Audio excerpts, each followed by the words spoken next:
ஊடு பிடிங்கி நட்ட உடனே சிங்க் சல்ஃபேட்டை உடனே கொடுத்துடணும். கொடுத்தோம்னா அந்த பயிரை ஊடு பிடிங்கி நடுற பயிரை சமமாக கொண்டு வந்துடுது. என்னுடைய அனுபவத்தில் இந்த 2-3 வருஷமாக அப்படித்தான் பண்ணுறேன். இதுக்கு முதல்ல இந்த வீடியோவில் பார்த்துருப்பீங்க. இது பூரா நெட்டுக்குமே ஒரு பரமடை கேப் கிடந்துச்சு. இப்போ இதை ஊடு பிடுங்கி நட்டுருக்கு. ஊடு பிடுங்கி நட்டு இந்த பயிரோடு நெருக்கி வந்துருச்சு. இன்னும் ஒரு தடவை யூரியா கொடுக்கணும். அப்போ இந்த பயிரோட சிம்பு கட்டி ஓடியாந்துடும். இப்போ இதுக்கு நான் களை எடுத்துகிட்டு ஊடு பிடுங்கி நட்டு சிங்க் சல்ஃபேட் போட்டு யூரியா கொடுத்துருக்கேன். பயிர் ஓரளவு எல்லாமே சரியாக வந்து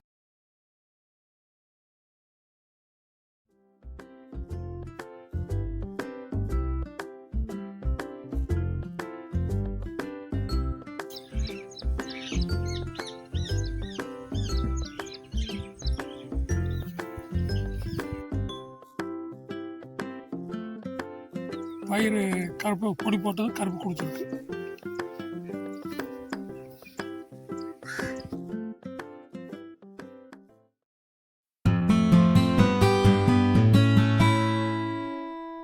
எல்லா விவசாய நண்பர்களுக்கும் வணக்கம். பெரும்பாலான விவசாயிகள் நடவு செலவு கம்மியாகுதுன்றதுனால நேரடி நெல் விதைப்புக்கு நம்ம மாறினோம்.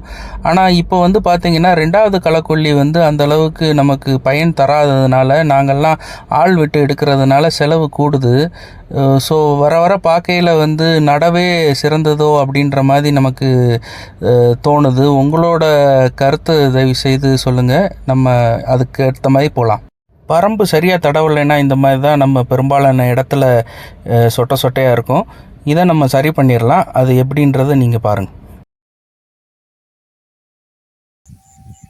இதுக்கு முதல்ல இந்த வீடியோவில் பார்த்துருப்பீங்க. இது பூரா நெட்டுக்குமே ஒரு பரமடை கேப் கிடந்துச்சு. இப்போ இதை ஊடு பிடுங்கி நட்டுருக்கு.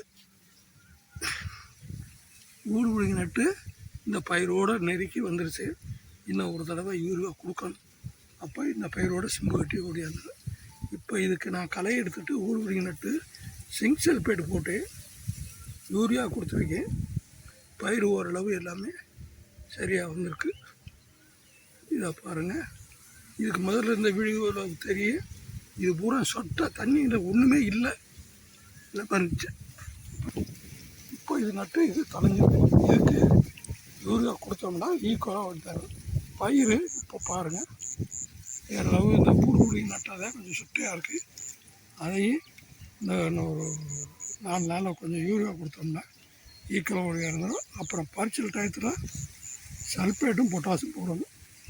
அது இன்னும் ஒரு 20 நாள் ஆகும். பயிர் இப்போ எப்படி இருக்குன்னு பாருங்கள். விவசாய நண்பர்களே, நீங்கள் நேரடி நெல் விதைப்பு தான் பண்ணுறீங்கன்னா கண்டிப்பாக நீங்கள் இந்த மாதிரி ஊடு பிடுங்கி நட்டு தான் ஆகணும். நிறையா இடத்துல பயிர்கள் இல்லாமல் இருக்கும். அதை நீங்கள் கண்டிப்பாக பிடுங்கி நட்டு தான் ஆகணும். அப்போ தான் நமக்கு மகசூலை எடுக்க முடியும். வீடியோ பார்க்குற நண்பர்கள் தயவுசெய்து அந்த பெல் ஐக்கான ஆல்னு செலக்ட் பண்ணிக்கோங்க. நன்றி. இப்போ நல்லா காய விட்டுருக்கு. காய விட்டு சிம்பு கட்டுற மட்டும் 4 நாள் ஆச்சு. தண்ணி பாருங்கள் காஞ்சிருக்குது. லேசாக இன்னைக்கு காஞ்சினா நாளைக்கு தண்ணி விட்டோம்னா சரியாக வரும். அப்புறம் காயாமல் பாய்ச்சணும். ஊடு பிடுங்கி நட்ட உடனே சிங்க் சல்ஃபேட்டை உடனே கொடுத்துடணும். கொடுத்தோம்னா அந்த பயிரை ஊடு பிடுங்கி நடுற பயிரை சமமாக கொண்டு வந்துடுது.